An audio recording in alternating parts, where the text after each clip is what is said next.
సోదరులందరూ కూడా చాలా మంది విచ్చేశారు. వారికి అదే విధంగా విచ్చేసినటువంటి యువత అందరికీ కూడా వైఎస్ఆర్ కుటుంబ సభ్యులందరికీ కూడా పేరు పేరున నేను ధన్యవాదాలు తెలియజేసుకుంటూ ఈరోజు మీకు ఒక్కటే తెలియజేస్తా ఉన్నా,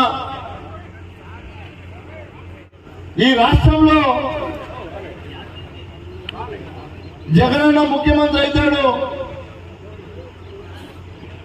ఇక్కడ మనం అధికారంలోకి వస్తాం. ఈ 5 రోజులు మీరందరూ కూడా కష్టపడాల్సింది, ప్రతి మనిషిని ఒప్పించాల్సింది ఏమి అంటే,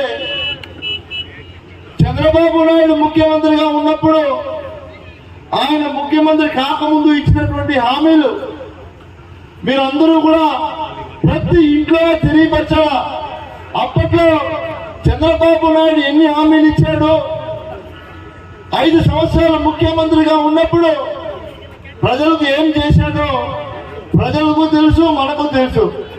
దాన్ని ఒక్కసారి ప్రతి ఇంట్లో మీరు గుర్తు చేయాలి. ఇక్కడికి విచ్చేసినటువంటి యువత అందరి బాధ్యత చెప్తా ఉన్నా,